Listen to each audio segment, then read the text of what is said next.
This is Keri Vandiver, and I'm chatting with Staxx.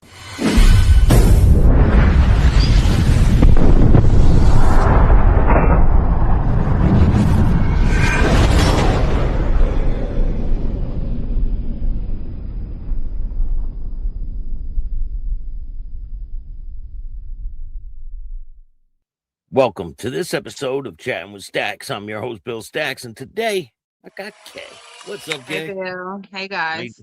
how you doing? Hanging out with Bill Staxx. So how you been? I've been doing good. I've been doing real good.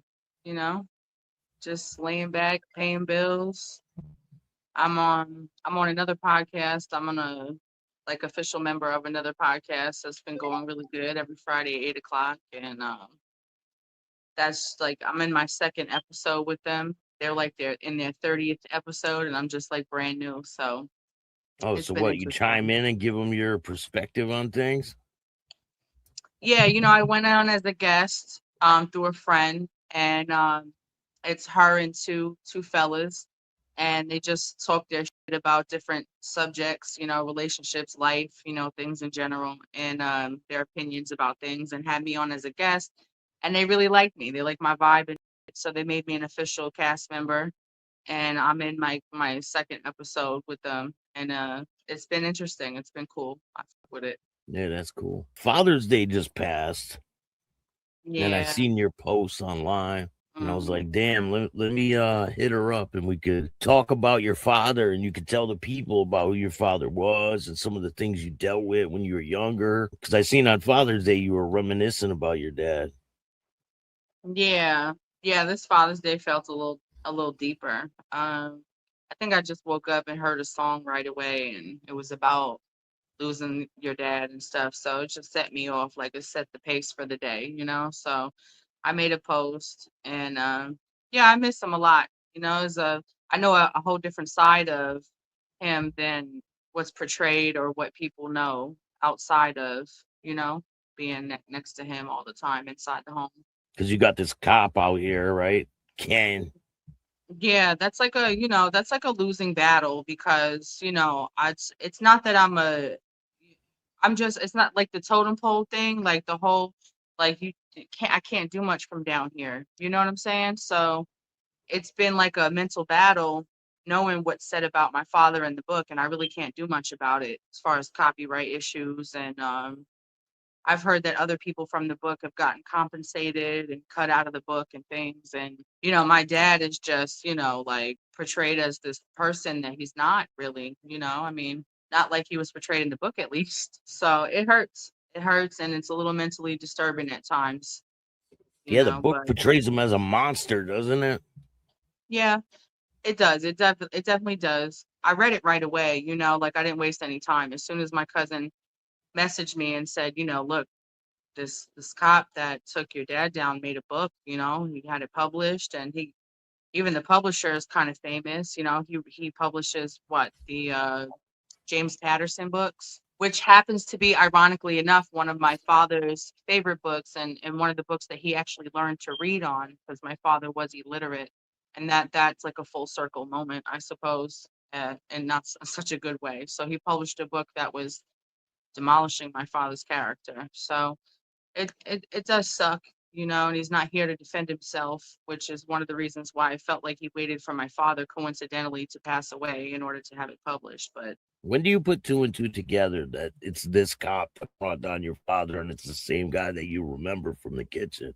oh well, I knew right away because like I said, my cousin messaged me. Actually, I think she messaged me and then she called me, and she's like, Ken wrote a book, Slam wrote a book, and I knew who she was talking about right away. And so, like I said, I didn't waste any time. I went right to the audio book and listened to it through audio, all 50 something chapters. And just, and I'm waiting for him to stop talking about my dad. And I want to say he was mentioned at least once or twice throughout every couple of chapters. Um, Damn. all throughout the book, just different lies, different stories. Yeah. So just, Is there any stories in the book that you remember that went totally different ways that you can tell us? So, The way that he explained it versus what really happened. well, not specifically because a lot of the things that allegedly went through was club business that I was not a part of. But there are some things as far as like his use. He claims that I guess maybe undercover cops have this like tactic that they like pretend to do it somehow. They're trained to do it some way that they don't have to actually do it. But me and my cousin both saw him actually do it. And it wasn't the he was saying it was a different. So like there'll be things like that. And then there'll be things like him talking about his wife in the book when I saw him go into my cousin's bathroom with two hookers and do his thing with them. So like it'd be little things like that that me and people know him outside of the book that's had certain experiences with him that are like, okay. You know what I'm saying? Like it's just fucked up. He's just a blatant liar. And I feel like he actually enjoyed some of his time undercover. I felt like that was some of his excuses to sow his royal oats, as they say. He got to play outlaw biker basically, right? For a little bit. Yeah, he got to cheat on his wife. He got to experiment. He got to run around with the club, feel the adrenaline rush of riding a bike, like all that, all that stuff, all the positive stuff that comes with of being a part of something like that. He got to feel of that. And I honestly feel like he enjoyed it. And he faked the brotherhood the whole time. He wasn't part of that club. He was an No. infiltrator, Yeah, basically. absolutely 100%. Now he got a full patch into the club, right? He snaked his Yeah. way all the way through. Yeah, as far as I know, yeah. I mean, how is that possible? I mean, listen, when you start okay, so I'm not a part of the biker world as far as being a patched in member, okay? Me But either. I Me either. I have nothing to do with any of it. I just report on right. it. But I mean, it's common sense when you even with a music group, let's say for instance somebody starts a crew of people that are rapping, singing, whatever. And you just have more and more people coming in, more and more personalities, more and more people. People grow so much in numbers that things, rules, protocol, things start getting watered down. And I'm not saying that's what happened there, but I'm just speculating as somebody who understands that world as far as organized, grouping activities, so to speak. So, Yeah, but you I had just, questions. You had questions about him when he came I did. around, right? So did my cousin. Me and my cousin both sat down with my father and Roadblock, and as far as my cousin said with my uncle Roadblock, he totally dismissed her. And it's big on like I don't know. Back in the day, a lot of those one percenters didn't have much respect for women like that. And times have changed, but my uncle, you know, he just didn't have respect for women like that. He treated his own fiance like so nobody really expected him to listen to us, and then when we sat down with my father was more like, I kind of had a feeling something was off, but we put him we got it. We're taking care of it. So my father wouldn't go into details about club business, but he would just tell me, relax, we're taking care of it. So I just was like under the assumption that they knew and that they were just going to take care of it. And then later on I come to find out that my uncle Roadblock was just blindsided by the undercover cops like money. I guess he had a lot of money and he was like well off, had a lot of nice things. And my uncle Roadblock was very much a materialistic person. He always wanted to look nice.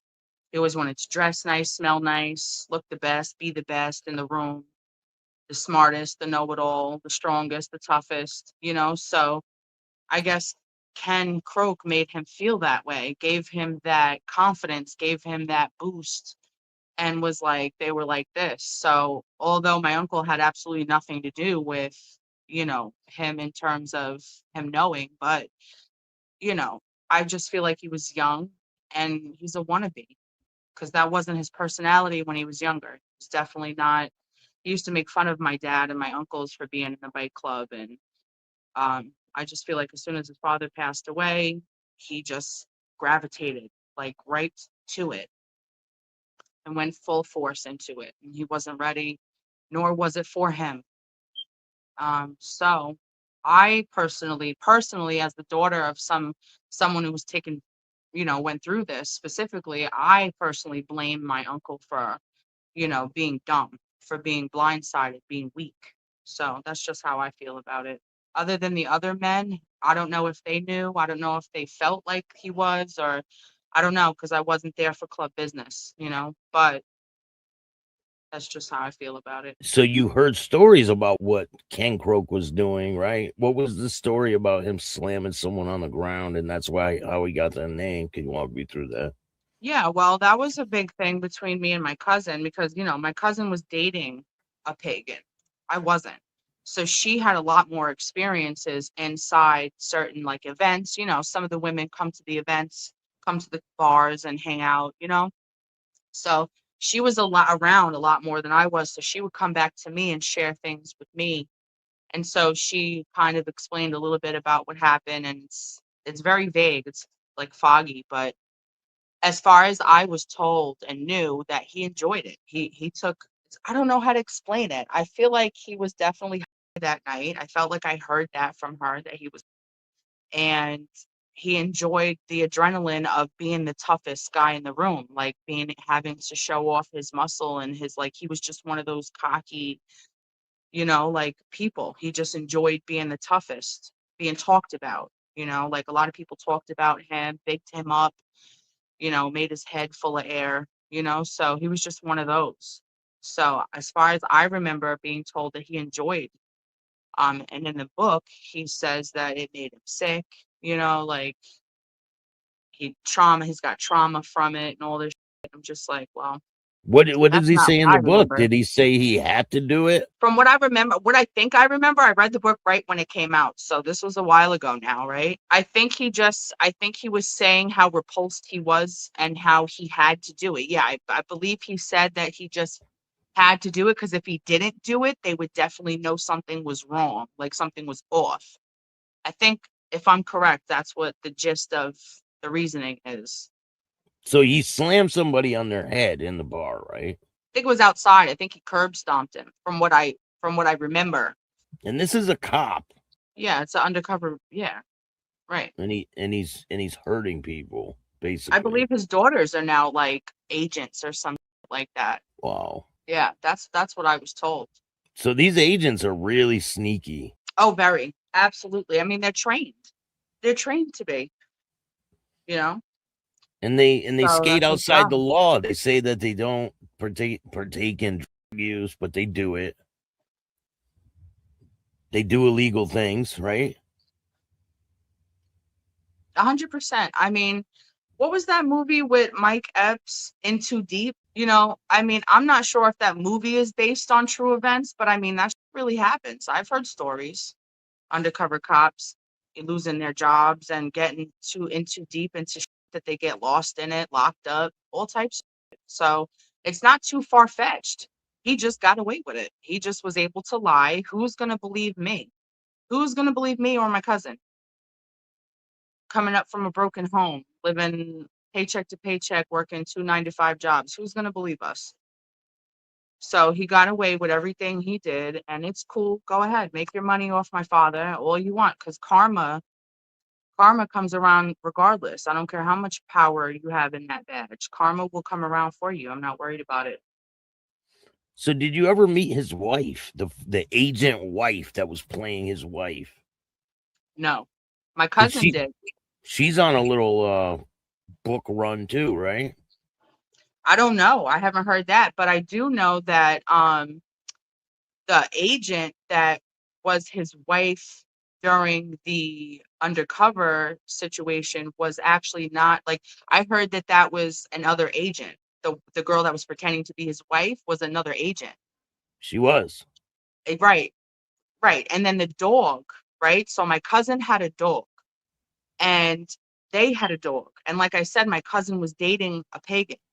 So weirdly and oddly enough, I don't know how my cousin didn't ask any questions because she's very smart. Ken and his wife would take my cousin's dog for a doggy play date at the beach.